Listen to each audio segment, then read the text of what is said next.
that to somebody that was going up 25 there. years or something. Right. 25 years since the number one seed. I didn't know that. So You anyway. know they were hurt. All right, everybody. So sorry I was had to run that little errand real quick, but I think we're ready to go now.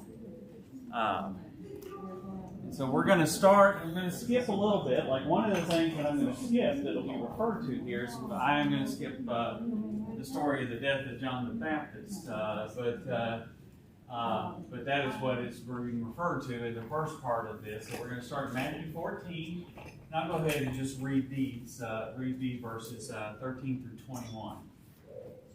When Jesus heard what had happened, he withdrew by boat privately to a solitary place. Hearing of this, the crowds followed them on foot from the towns. When Jesus landed and saw a large crowd, he had compassion on them and healed their sick. As evening approached, the disciples came to him and said, "This is a remote place, and it's already getting late. Send the crowds away so they can go to the villages and buy themselves some food." Jesus replied, "They do not need to go away. You give them something to eat." "We have only 5 loaves of bread and 2 fish," they answered. "Bring them here to me." And he directed the people to sit down on the grass. Taking the 5 loaves and the 2 fish and looking up into heaven, he gave thanks and broke the loaves. Then he gave them to the disciples, and the disciples gave them to the people. They all ate and were satisfied. And the disciples picked up 12 basketfuls of broken pieces that were left over. The number of them who ate was about 5,000 men, besides women and children. So, the feeding of the 5,000. This is certainly one of the more famous miracles in the gospel. In fact, it is one of the things that's interesting about it. This is the only miracle before the crucifixion and resurrections that's recorded in all 4 gospels. All 4 gospels do record this miracle.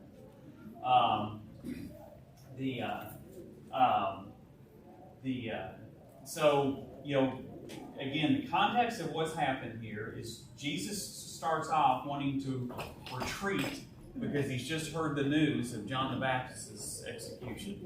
Okay? And so he's wanting to go be in a quiet place to ponder these events.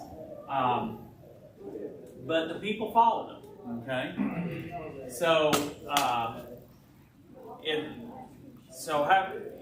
how many times are we in that situation where, okay, we've kind of set aside this time for ourselves, and then something happens, and now all of a sudden this time is being encroached on.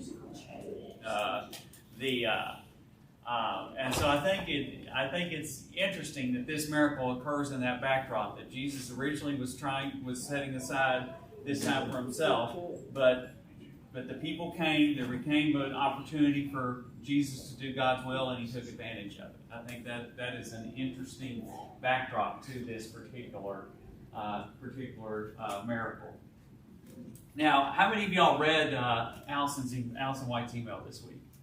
So it was she sort of jokingly referred to this miracle in her email, but I think it's interesting. One of the things I think is also interesting about this is that, as I say this, I think Allison deserves all praise in the world for what she did. An amazing job, I think she did last Sunday. But I think one of the things that I thought of, here the disciples approached to him saying, "Okay, here we have a need, and we are completely helpless in solving this need. We are completely unable to be able to solve this need." And so I think it's interesting that Christ's answer is not that, and Christ's answer is not,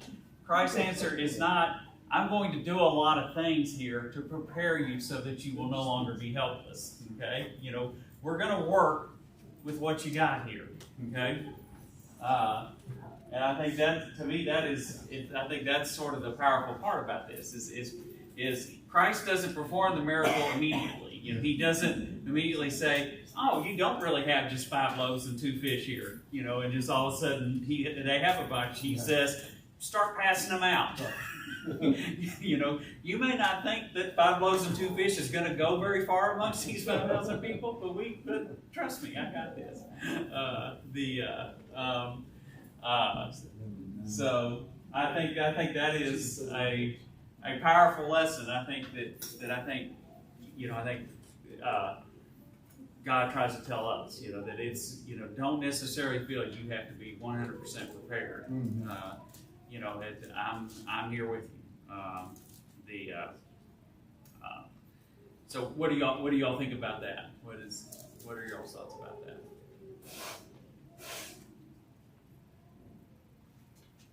So, but I think that is I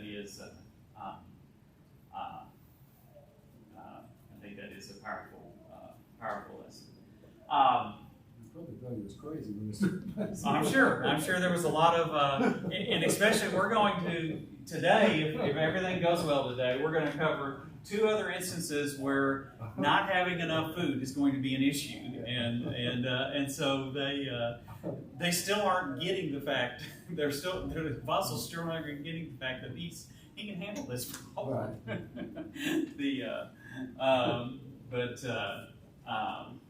But I think that's, yes, I'm sure they did have that. There's other places we could talk about this, but I kind of thought, it just kind of thought about me as I was preparing about this. But, it mentions that we give thanks, that Jesus took the bread and fish and gave thanks. And I was just kind of thinking about it in general, and I thought it might be interesting that this might be a good backdrop to talk about it.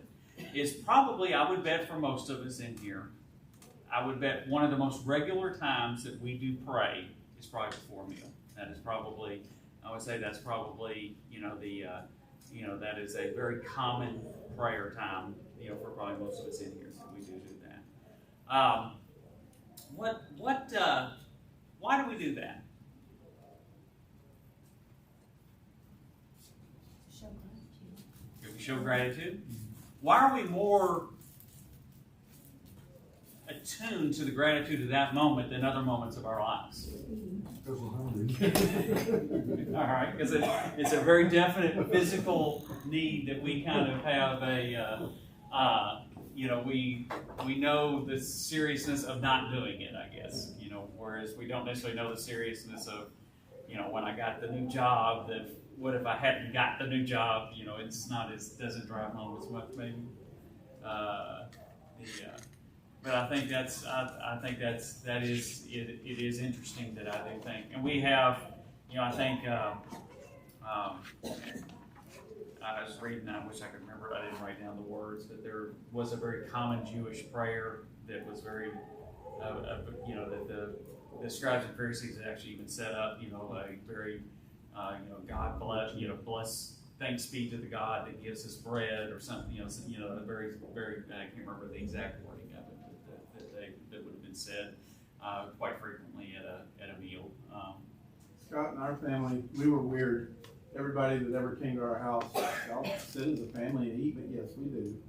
And so that was a training moment for our daughters, is, we're together as a family, we talk, we communicate about the day, we always had a prayer before the meal, and if anything was pressing, typically that's a thank you for the meal, but if there's some pressing matter that needs attention, it's brought into the family prayer. So it was just, this is how we do it. It's how I did it growing up. This is how we do it moving forward. And like I said, the kids that came over to our house were like, y'all don't sit in front of the TV and eat? No, it's family and God. I think that's good that you do that. I think we're not as good about doing that. No, It is more challenging when it becomes just 2 people than it is when there's children there. Somebody over here was going to say something. I'm saying God's supplication, giving them such needs. So I think supplying those things. Certainly, I mean, I think we should have a heart of, we say we give lip service a lot, but I think, we do need to have this heart of that, what all gifts come from God, and so, and so having the graciousness for that is definitely My last statement, how did this happen? I was just kind of curious if you all had. I've read somewhere,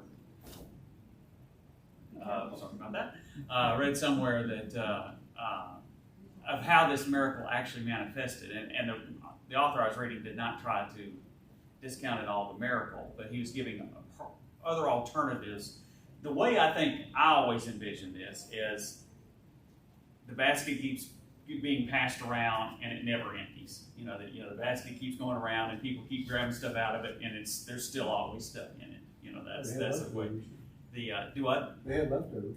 They had leftovers. But this author was giving two other possibilities. It still would be miraculous, but a completely different sort of experience. And I reread the text, and I would say, well, it doesn't necessarily say. It does say about the leftovers, but he gave two other possibilities for those leftovers to exist, and one of them was that the people just sort of had their hunger cured, in a sense, that they miraculously could take a pinch and be fine, now that makes the leftovers not seem as logical, but he was, saying that, that the other one I thought was interesting, and I never had heard this before. I was just kind of curious if anybody ever heard either of these. That he said that probably a lot of the people would have had bread for themselves, and so he sort of miraculously made everybody share in a sense, and then the sharing got so prevalent that there was just all this left over. But I thought it was interesting. I still think my gut feeling is the way I've always envisioned it, but I thought it was interesting presenting those other two possibilities. All right. Any more about this? We're going to go on, and we'll end up. Hopefully today we're going to do the feeding of the 4,000, which is a little bit. The miracle is kind of the same, but it's definitely in a little bit different context. But we'll go ahead and go on to the next section here. Then, can someone read verses 22 through 27 for me? Immediately he made the disciples get into the boat and go before him to the other side, while he dismissed the crowds. And after he had dismissed the crowds, he went up on the mountain by himself to pray. When evening came, he was there alone, but the boat by this time was a long way from the land, beaten by the waves, for the wind was against them. And in the fourth watch of the night he came to them, walking on the sea. But when the disciples saw him walking on the sea, they were terrified and said, "It is a ghost," and they cried out in fear. But immediately Jesus spoke to them, saying, "Take heart, it is I, do not be afraid." You said 27. Yeah, that's it. And we'll get to the next part in a second. So this, starting off, so Jesus has separated himself again from the disciples. The storm comes, and Jesus comes down, appears, it mentions that he appears as a ghost. And then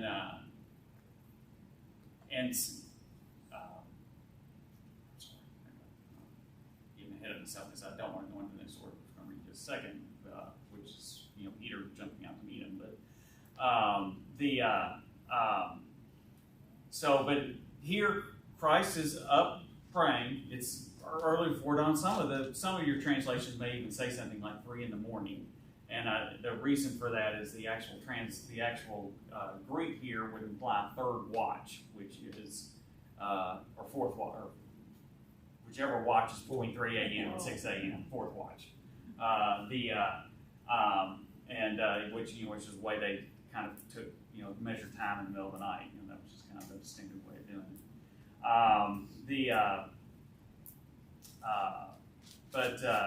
So Christ sees that they're struggling on the water, comes down and tells them not to be afraid. Okay, so I think there's a powerful lesson at the beginning of this story of, okay, there's, when we're in our storms, Christ is observing and watching us, and if we look for him, we'll see him. I think, there's obviously a sort of a metaphor there. I think let's just go ahead and read the next part. So I'm going to talk about that. So So can someone read verses 28 through 33 for me? Shortly before dawn, Jesus went out to them walking on the lake. When the disciples saw him walking on the lake, they were terrified. "It's a goat," they said, and cried out in fear. But Jesus immediately said to them, "Take courage, it is I. Don't be afraid." "Lord, if it's you," Peter replied, "tell me to come to you on the water." And Jesus said, "Come." Then Peter got out of the boat, walked on the water, and came toward Jesus. But when he saw the wind, he was afraid and beginning to sink, cried out, "Lord, save me." Immediately Jesus reached out his hand and caught him. "You of little faith," he said, "why you doubt?" What did he say? How far? Go through 33. So read. Okay. And when they climbed into the boat, the wind died down, and those who were in the boat worshipped him, saying, "Truly, you are the Son of God." Okay. All right. So I think this is this story. We're going to end up talking a little. Peter's going to have a couple other instances that we're going to talk about here. We're going to talk about Peter a lot today, and this is, you get a lot of both what's good and bad about Peter in this story. I think you really you're starting to really see who he is. So first of all, we'll do the bad first. What are Peter's weaknesses that you see very clearly here in this story? Well, I'm intrigued by his ambition to want to go out on the water. Okay, so that is certainly a good, I think. Yes. Sort of. Sort of. Well, so you treat that as, and you use the word ambition, which I guess is not the word I would use. But that's interesting. Sometimes I profile Peter as a bit of a self-promoter. Okay. I'm looking for a promotion. Okay. I'm right. So, nobody else wants to out there. All right. Well, just let me come out there with you. And maybe I'm saying the wrong thing about him, but it is interesting that he wants to go out in the morning. That's so you view that as an act of self-promotion. I guess I always feel that it's sort of an act of Jesus or Peter always wanting to be involved in Jesus, with Jesus. That whatever Jesus' missions is, he wants to be a part of that mission. And I think we'll see that multiple times. Now he's not always understanding what the mission is, but I think he's always wanting to be a part of it, whatever it is. But that's interesting. Peter is certainly, and again, the word ambition is probably a good word as far as he has a lot of desire to,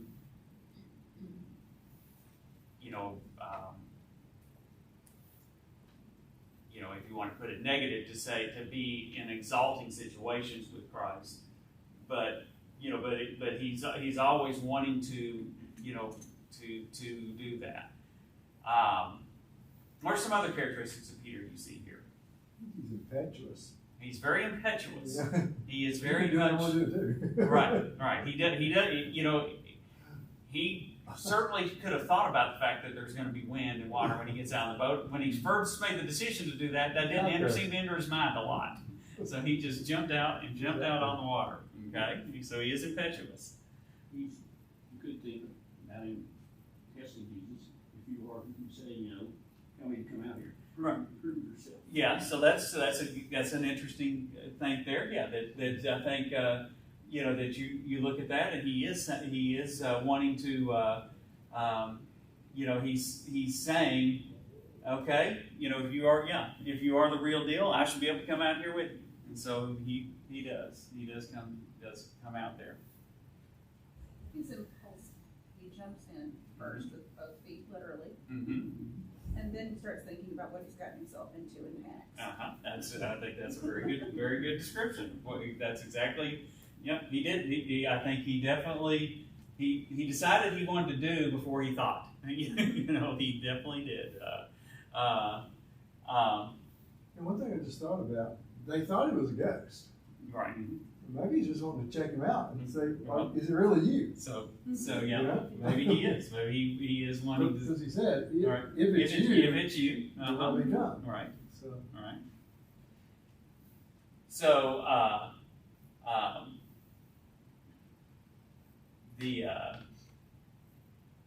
you know, but I do think it's interesting. As soon as the ghost, or you know, as soon as who's still saying it, as soon as it says "come," he doesn't give it a second thought. You know, doesn't he says, "All right, that's enough for me."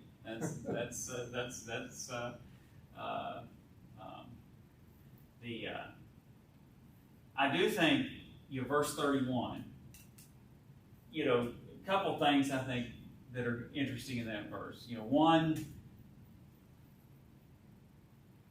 you know, Christ did reach out and grab him, you know, and I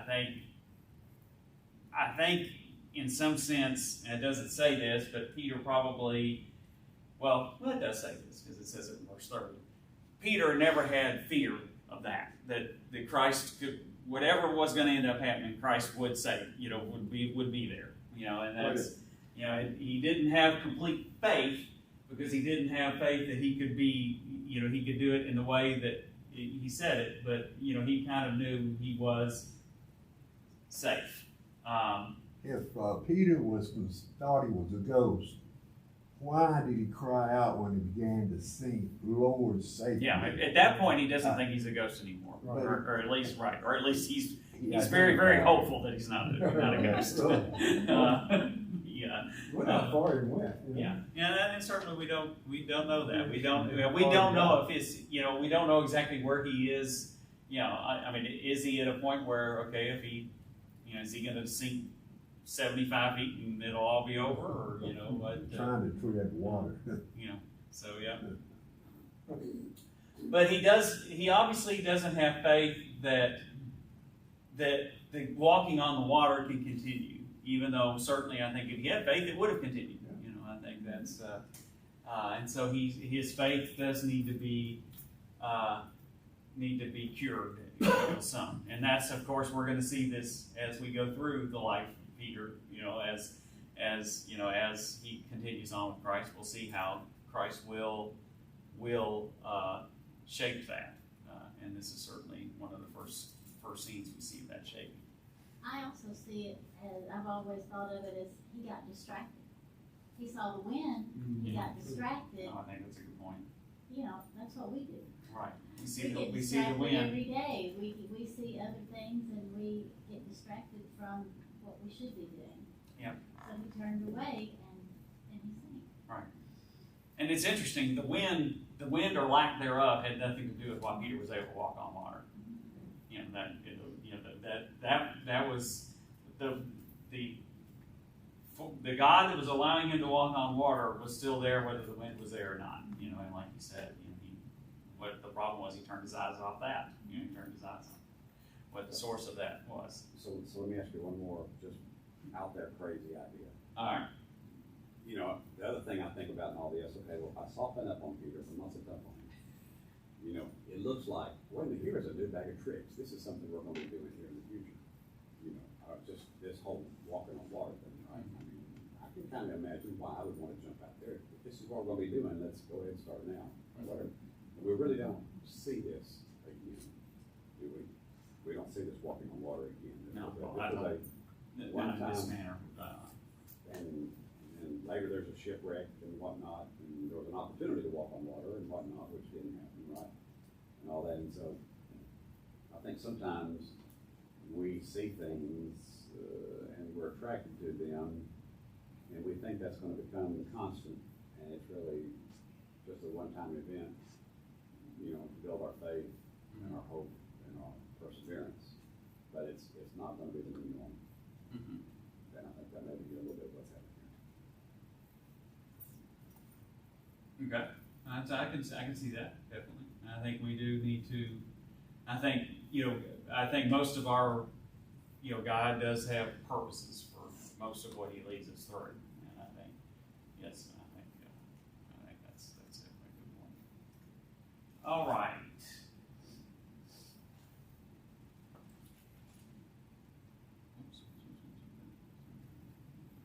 You know, however far he walked, he got close enough to him, he could reach him. So he got Yes. pretty close. So he got, yeah. So the ship is out on the water, Yeah. in deep enough water that a ship can be. Yeah. Jesus starts out on the shore. There's a lot of movement here. You know, how much we're not exactly sure of, but there is definitely a lot of movement here. All right. So we'll go to Matthew 15 now. How are we doing on time? All right. Someone read verses 1 through 9 for me.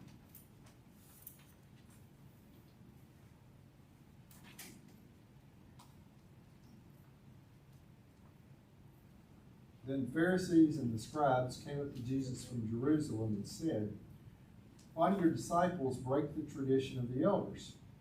For they do not wash their hands when they eat." He answered them, "And why do you break the commandment of God for the sake of your tradition? For God commanded, 'Honor your father and mother,' and whoever reviles father or mother must surely die. But you say, if anyone tells his father or his mother, 'What you would have gained from me is given to God,' he need not honor his father. For the sake of your tradition, you have made void the word of God. You hypocrites! Well did Isaiah prophesy to you when he said, 'This people honors me with their lips, but their heart is far from me. In vain do they worship me, teaching as doctrines the commandments of men.'" Okay.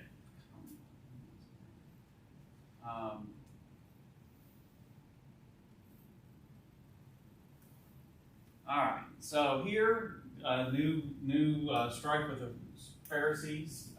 This is about hand washing. There was in the teachings of the scribes that had kind of evolved since the period of the Maccabees, in the 150 years before this period. There had been a lot of writing about hand washing practices,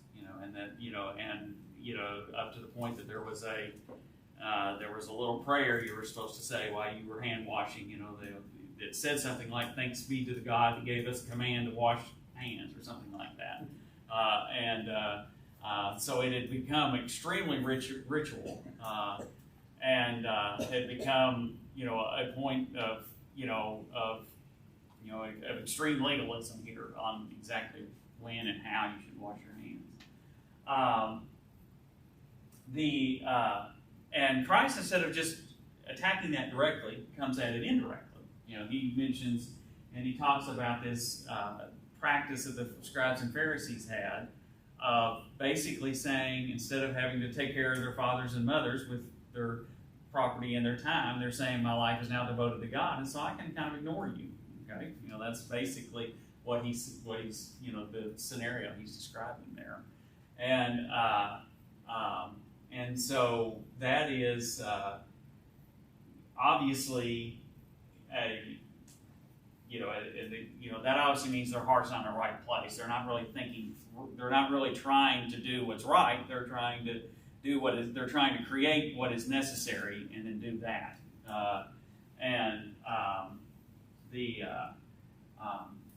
And I just pose a question: are we ever guilty of that? Are we ever guilty of letting our religious duty kind of cause us to actually act in a way that is actually non-Christian because we've kind of convinced ourselves this is a religious duty that we have, something, and it could be anything from, you could say, you could obviously volunteer for too many programs here at Tusculum to the point that, okay, you're not being, a good parent anymore or a good spouse, or you could certainly find yourself in that trap, where you truly,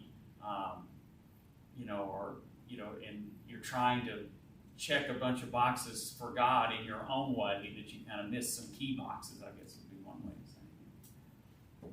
So what do you all think about that?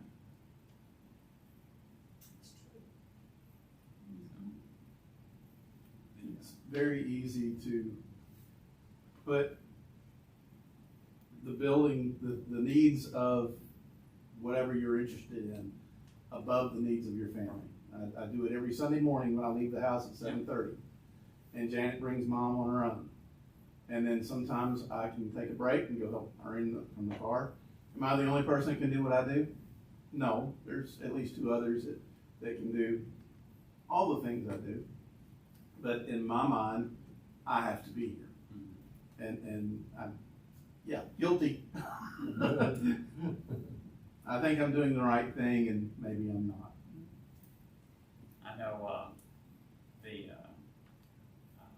I, for many years, did something, I coached our first Lego League team, which was a robotics program for middle school age kids. And I think it was worthwhile to them. I think it was a good thing that I did. But I definitely know there are times that, okay, I put more energy into that, probably did affect our family situation somewhat negatively. I know my grandfather went through a period that I did not see him as much as I should because of that activity, probably. And I definitely regret that now. And I know that was, I know I convinced myself this was the good work I was doing. And so we've done. Sorry, Randy, go ahead. Let me talk into that. So Jesus was somewhere between 30 and 33, right? mm-hmm. And wouldn't you say the other 11 or 12 that with him anytime were somewhere 30 to 33? It would probably similar ages, yes. And some were married, maybe. Some might have had responsibilities. Some may have had older parents, And so the example inferred there is they too may have missed a thing or two along the way that they could have done if they had stayed at home or whatever, but they made the best decision they could to do that.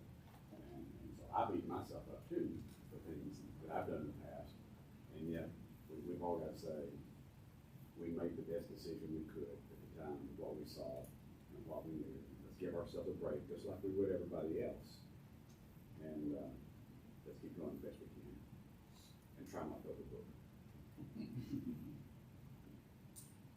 All right. Then there's the saying, what doesn't kill you makes you stronger.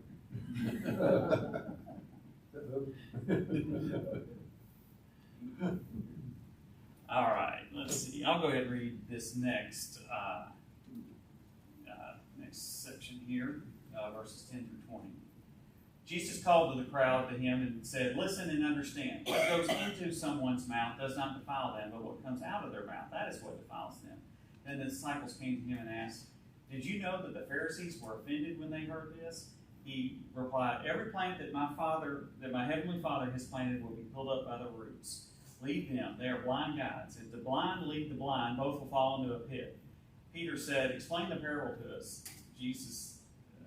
Are you still so dull? Jesus asked them. "Don't you see whatever enters the mouth goes into the stomach and then out of the body? But the things that come out of a person's mouth come from the heart, and these defile them. For out of the heart come evil thoughts, murder, adultery, sexual immorality, theft, false testimony, slander. These are what defile a person. But eating with unwashed hands does not defile them." Okay.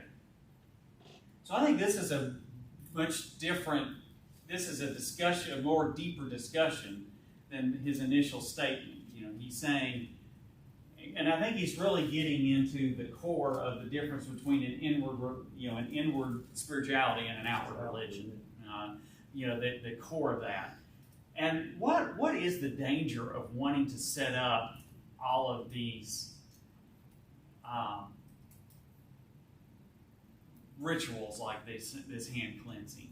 What is the temptation for that? Why do we do things like that? Why do we want to say, okay, these are the statutes that I want you to follow, and if you don't follow them, you're not a good person. If you do follow them, you are a good person. Why do we do things like that? It's easier to check a box. It's easier to check a box, isn't it? That's actually an easier religion to follow, isn't it? If I know that, okay, what I have to do today is I need to wash my hands before I eat, and I need to say these 3 prayers, and I need to go attend the synagogue, for this 30 minutes, and then I will have had a good spiritual day and I've honored God by doing these things. That's a lot easier than trying to live every moment for God, which is really what's commanded of us, right? There's also the show side of it. People are looking at you, and if they never see you do anything churchy, Yeah. see you do anything that they perceive being religious, then they won't think as much of you. But if they always see you doing something, oh, he's special. Mm-hmm. And so, is that really drawing somebody to God, or is your attitude and how you treat others really drawing somebody to God? Mm-hmm. The worst part is you think that you're earning it all yourself. You're doing everything that you're supposed to do. You're kind of earning Right. your relationship. I think with God. that is also very much a danger. Yes. Yes, I agree. I think that we have a problem of feeling like, okay, I have done enough, and that is a trap in itself. What a good way of life. All right.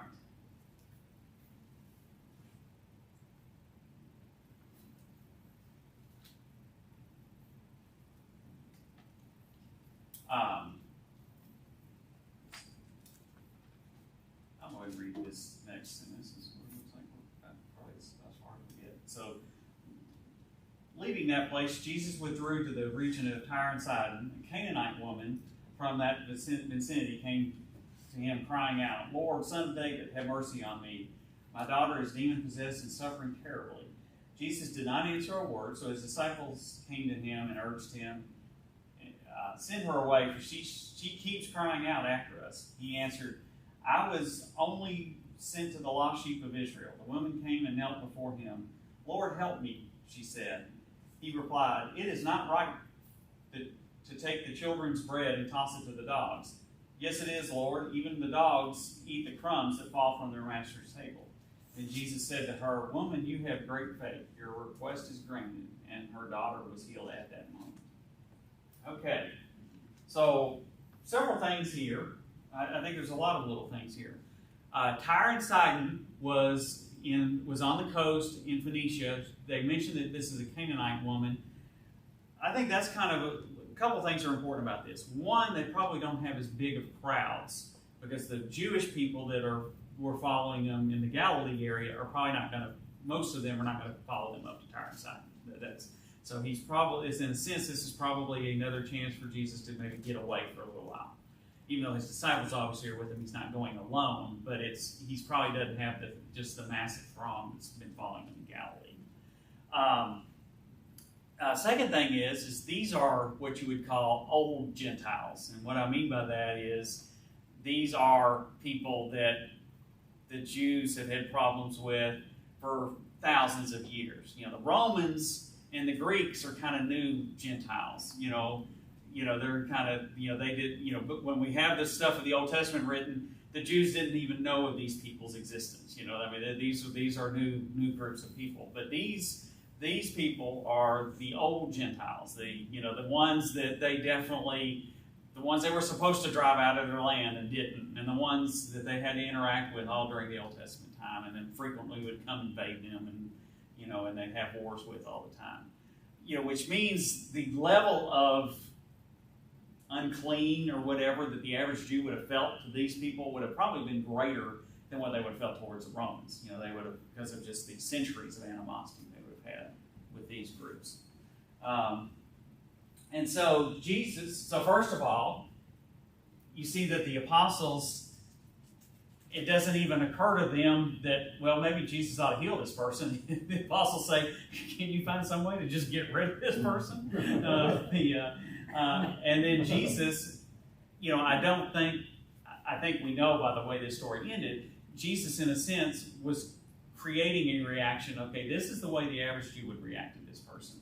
And so I'm going to react to this, and we'll see how this plays out. And so he reacts basically saying, okay, you are the Gentiles that us Jews really, really, really, really do not like and do not respect and don't want to have any dealings with. And they don't have to, like the Romans. The Romans have conquered them. They kind of have to do with the Romans, but these people are subjugated too. They're under their Roman thumb as well. So there's there is these, and so the woman shows, of course, fantastic faith to say, I'm okay with that. I'm okay that you all don't like me. But I desperately know you can save my daughter, and I desperately need her saved. And Jesus, of course, then said, she's saved. And I think it ends up being, I think a real powerful story.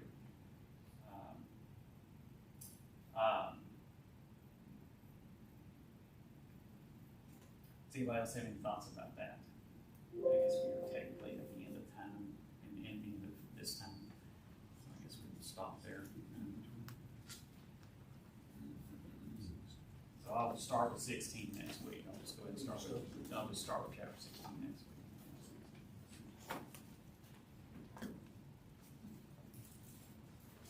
Anybody else have any thoughts on today?